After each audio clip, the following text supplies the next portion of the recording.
C1. Écoutez le document sonore et la question, puis choisissez la bonne réponse. Monsieur Bertrand, vous êtes spécialiste en langue et littérature du Moyen-Âge et historien de la langue. Alors, expliquez-nous d'où vient le vocabulaire du français. Si l'on pouvait photographier aujourd'hui le lexique général de la langue par ses racines, ce qui frapperait de prime abord serait sans doute la grande diversité des origines des mots qui composent le français.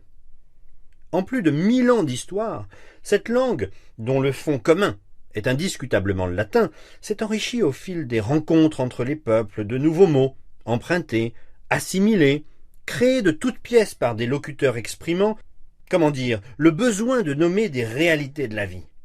Alors, plusieurs tentatives statistiques ont montré qu'environ 87% du vocabulaire français provient du latin. Les 13% restants seraient à partager entre les langues d'origine germanique, 1,35%, scandinave, 0,12%, celtique, 0,08%, et le reste, environ 11%, représenterait un composite diversifié, mais difficilement quantifiable, d'emprunts divers à de très très nombreuses langues, africaines, asiatiques, américaines aussi. Question 1. Que souligne ce spécialiste ?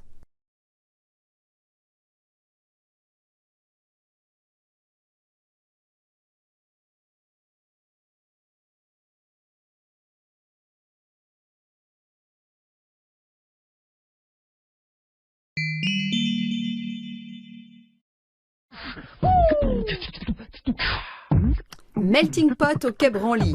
La soirée intitulée Melting Pot, imaginée par le musée du quai de Branly, met la gomme samedi 21 juin dans le cadre de la fête de la musique. Une programmation qui a tout d'un feu d'artifice tendance, culture urbaine et hip-hop, tap dance, percussion corporelle, rap, slam, jing et beatbox. On peut noter aussi, pour les amoureux des arts, que les collections du musée seront en accès libre. À noter donc sur vos agendas le 21 juin de 17h à 21h. Question 2. Que propose cette annonce radiophonique ?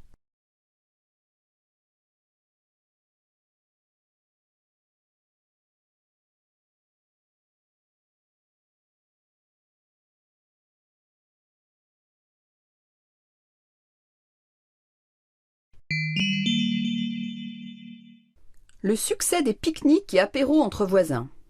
La multiplication de ces événements répond en fait à une recherche de lien social. La recherche de convivialité parvient à l'emporter sur la météo incertaine. Un peu partout en France, durant les week-ends de printemps, les apéros et pique-niques se multiplient, réunissant les habitants d'un même quartier. Cette initiative s'inscrit dans la droite lignée de la fête des voisins, tradition de plus en plus plébiscitée chaque année, à la ville comme à la campagne. Ainsi, dimanche 15 juin, la partie piétonne de la rue Montmartre, dans le 2e arrondissement de Paris, a reçu quelque 300 personnes. Des tables étaient disposées en quinconce dans toute la rue. Pour la 2e année, les habitants du quartier étaient invités à partager ce repas organisé. Chacun devait apporter son propre déjeuner. Bref, les résidents de Montmartre prennent possession de la rue. Ravis de cette nouvelle attraction, les enfants jouaient ensemble et se ravitaillaient aux tables bien garnies. J'ai prêté des tables et des chaises et les habitants se sont organisés tout seuls, raconte Jacques Bouteau, maire vert du 2e arrondissement, pour qui les apéros et autres pique-niques de quartier ont vocation à créer du lien social. Les deux organisateurs, le conseil de quartier et l'association Le Monde du 2, sont parvenus à préparer cet événement sans débourser un centime. Des partenariats avec les commerçants, quelques prêts et beaucoup de bonne volonté ont permis d'organiser ce pique-nique. Pour les habitants, ces rendez-vous sont devenus incontournables. La vogue de ces rendez-vous de quartier s'est en partie développée grâce à Internet. Question 3. D'après le maire du 2e arrondissement de Paris, quel est le principal objectif de ce type d'initiative ?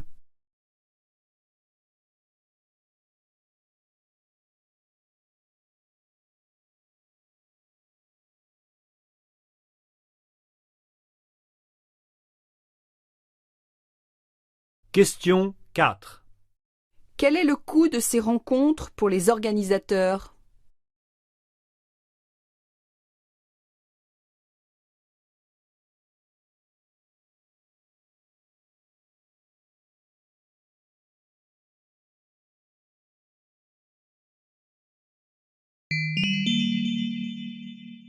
Le recoin des fumeurs. Une soirée techno dans une boîte de nuit parisienne. Ça pulse sur le dance floor. Besoin d'une pause? Dans le fond de la discothèque, une petite quinzaine de personnes se tiennent à l'écart dans une cage en verre, immobile. Elles ne dansent pas, mais fument, en toute légalité. Ce qui pourrait ressembler à un aquarium est en fait un fumoir comme il en existe de plus en plus dans les discothèques. À l'intérieur, les sons de la techno sont amortis. Il y a des cendriers et des tables hautes pour poser son verre. Une saisissante odeur de tabac froid imprègne illico les vêtements, les cheveux, la peau. Tellement pas agréable qu'on y reste juste le temps d'en griller une, d'absorber sa dose de nicotine. Vu de l'aquarium, ceux qui sont restés sur la piste ont l'air de grands agités, qui secouent les bras, les têtes. De part et d'autre de la vitre, des gens sont en total décalage. Question 5. Quel est le sentiment de cette journaliste?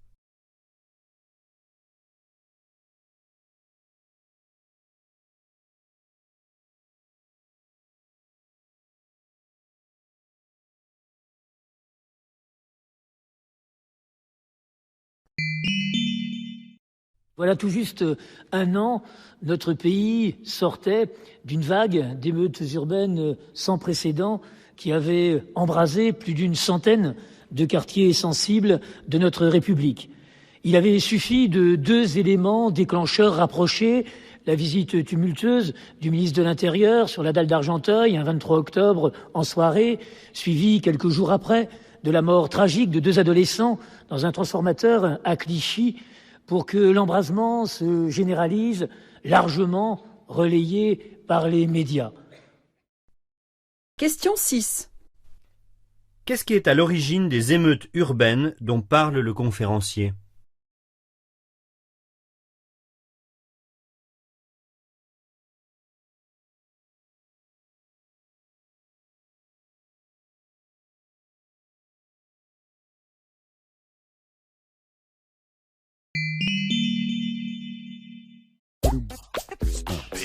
C, métaphore, grammaire, W, hypothèse, cache, et cache, que ça ne se sache, Y et Z. Il est peu d'expressions aussi familières mais aussi obscures que « attire l'arigot ». Elle est pourtant courante et transparente, elle signifie en abondance, en grande quantité. Le poète Audiberti écrit « Elle est merveilleuse la vie, elle fabrique, attire l'arigot des clématites et des paquebots ». L'histoire de cette expression est étonnante. Une chanson connue au Moyen-Âge possédait le refrain suivant. « L'arigot va, l'arigot, Marie, tu ne m'aimes mi ». De ce terme, on tira au XVIe siècle d'une part le nom d'une petite flûte, un flageolet, le larigot, et d'autre part l'expression « boire attire l'arigot ». Cette expression, on s'en doute, est très fréquente chez Rabelais où elle signifie « boire en abondance, à longs traits, en vidant bouteille après bouteille ». Il y a, semble-t-il, un lien naturel entre le fait de jouer de la flûte et celui de boire avec ardeur.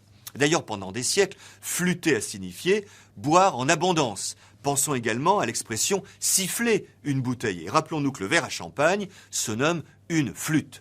Boire à tire-larigot a été pendant des siècles d'usage aussi courant que festif. C'est à l'époque moderne que l'expression a pris le sens plus général d'abondance et de quantité.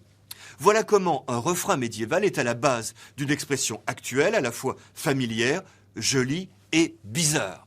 Aujourd'hui, malheureusement, nous ne jouons plus du larigot. Mais, j'espère bien, nous continuons à festoyer à tire-larigot.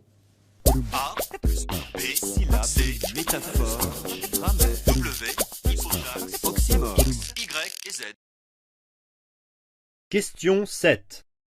À l'origine, que désignait le mot larigot?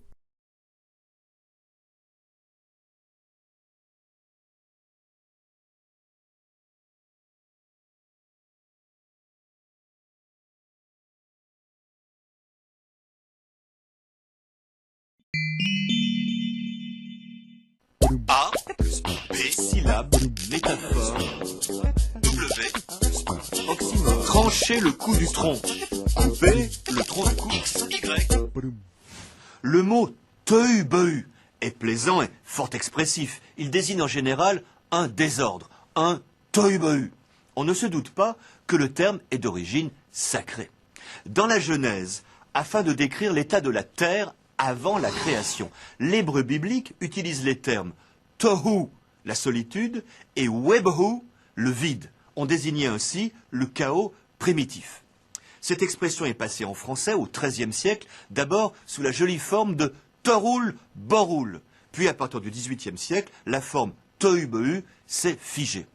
Du sens propre de chaos originel, et sans doute grâce à la répétition expressive que comporte le terme, la langue française est passée à bien d'autres sens. Tout d'abord, celui de désordre.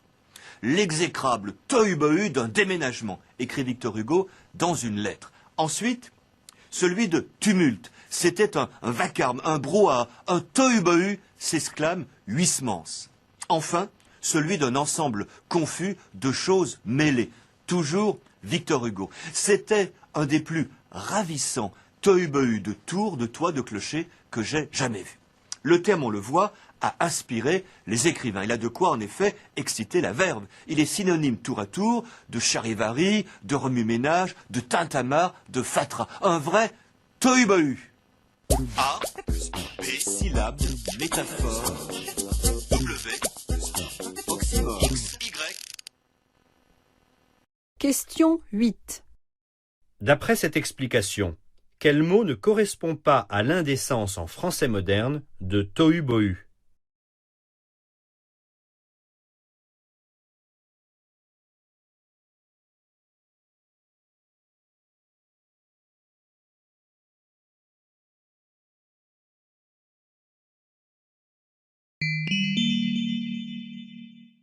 Anis Bouabsa est un personnage très attachant qui consacre son temps à son métier et c'est une passion, on peut même dire d'ailleurs, qu'il a découverte quand il était adolescent pendant un stage imposé par le collège.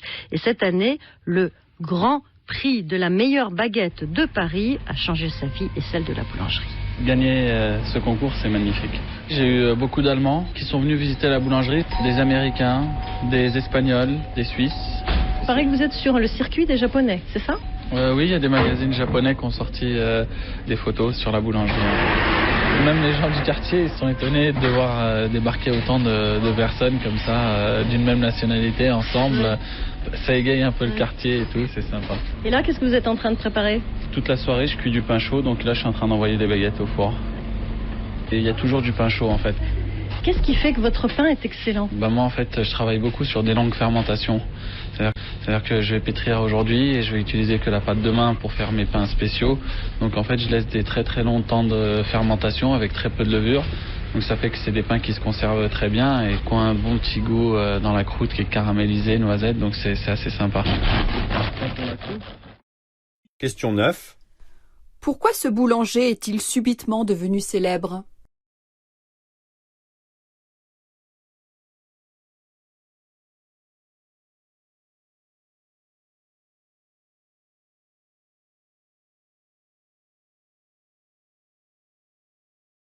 Question 10.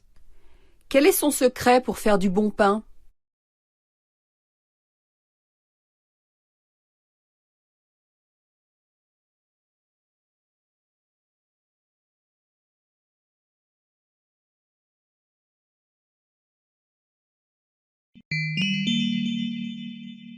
Effectivement, le bac a énormément évolué et il ne correspond plus du tout à ce pourquoi il avait été fondé. Donc aujourd'hui, effectivement, on peut tout à fait, je pense, le supprimer et en tout cas le réformer profondément. Et vous dites même carrément dans votre ouvrage que les bacs professionnels, par exemple, empêchent l'ascenseur social pour les jeunes, les élèves qui sont brillants et qui sont de catégorie modeste. Si vous regardez effectivement par rapport à ce qui se passait dans les années 50, effectivement, il y avait peu de bacheliers, c'est le moins qu'on puisse dire, parce qu'on était encore à 5-6% d'élèves d'une génération qui arrivaient au baccalauréat, donc ça fait quand même franchement pas beaucoup par rapport à maintenant où on est à 63-64%.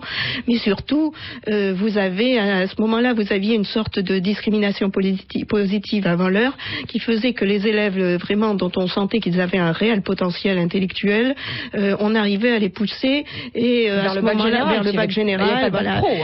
Et puis surtout les filières après le bac baccalauréat. Et à cette époque-là, on avait à peu près un peu moins de 30%, ce qui n'est quand même pas rien, des élèves venant des milieux défavorisés qui étaient dans les grandes écoles. Et aujourd'hui, on en est à moins de 5%.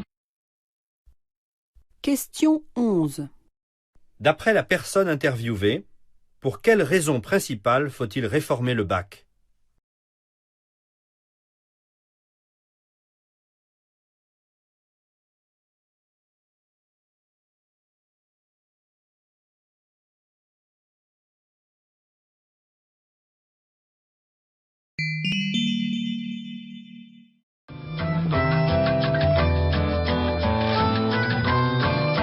Alors, est-ce qu'en France, l'interdiction de fumer dans les lieux publics, donc depuis le 1er janvier 2007, et dans les cafés, restaurants, discothèques depuis cette année, a déjà produit des effets mesurables sur la santé? Tout à fait. Permettez-moi juste avant de vous féliciter pour votre chapeau que vous avez fait d'introduction qui résume très bien la situation.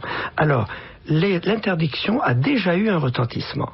En effet, il semblerait, d'après les études, que 15% environ en moins d'infarctus et d'accidents vasculaires cérébraux ont été constatés dans les urgences et on rejoint par là même les chiffres de Milan et de New York. Depuis le début de cette année? Depuis le début, entre janvier et mi-février 2008.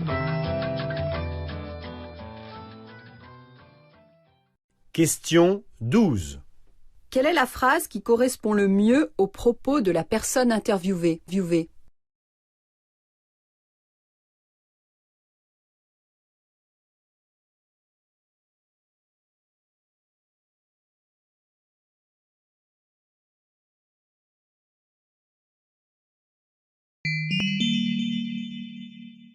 En français, le préfixe « bi » signifie la dualité. Il est des plus productifs.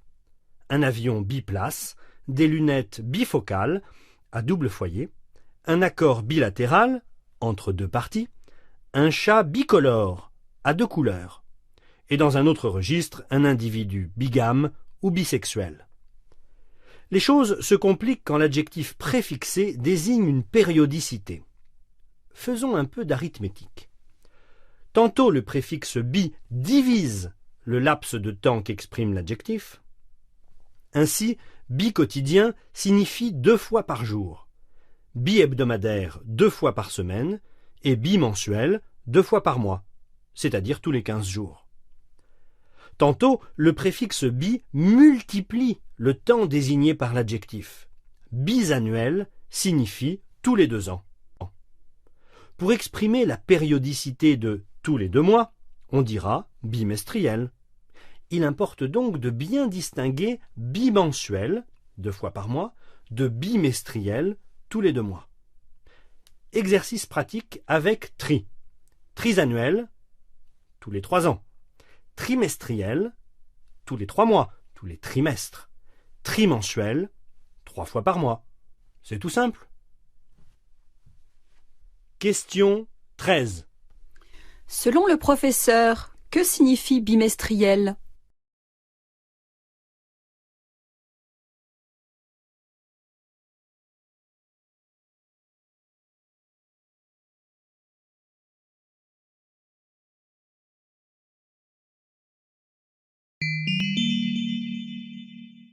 Alors, qu'est-ce au juste que la contrefaçon? Est-ce qu'il suffit de fabriquer un produit qui imite l'apparence d'un autre dans le but de tromper le consommateur, ou est-ce que ce mot recouvre autre chose? Non, le mot contrefaçon recouvre, quelle qu'en soit la forme et les modalités, le fait de copier un produit, alors dans sa forme, dans ses caractéristiques, dans son apparence, et de prétendre tromper, et de vouloir, pas prétendre, de vouloir tromper le consommateur en lui offrant un produit qui n'est pas le produit original. Donc ça peut être des contrefaçons de brevets, des contrefaçons de marques, des contrefaçons de dessins. Bref, c'est l'ensemble de la propriété industrielle qui est concerné par la contrefaçon. Alors le mot contrefaçon a une connotation péjorative, sous-entendant un produit de mauvaise qualité. Est-ce qu'il y a des contrefaçons de qualité, Benoît Battistelli? Bien, je crois que la contrefaçon, d'abord, il faut bien voir que c'est un vol. C'est le vol de ce qui appartient à quelqu'un d'autre, qui a investi de l'argent, qui a développé, qui a eu des idées, qui a innové. Donc, par définition, la contrefaçon est quelque chose de négatif. Alors, il y a des contrefaçons plus ou moins réussies, entre guillemets, plus ou moins proches du modèle. Mais ça ne change pas ce qui est fondamental, à savoir que c'est d'abord un produit copié, donc un produit volé. Question 14. Quel est le sujet principal de cet échange?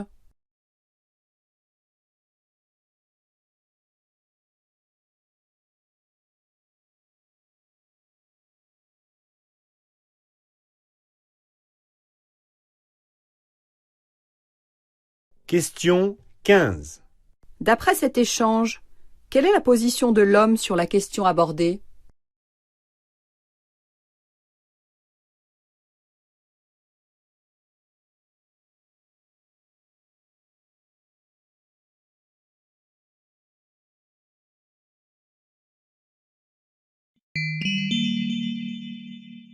La crise du logement a des effets directs sur l'autonomie des jeunes qui restent plus longtemps chez leurs parents et sont souvent confrontés, lorsqu'ils quittent leur famille, à des situations de précarité.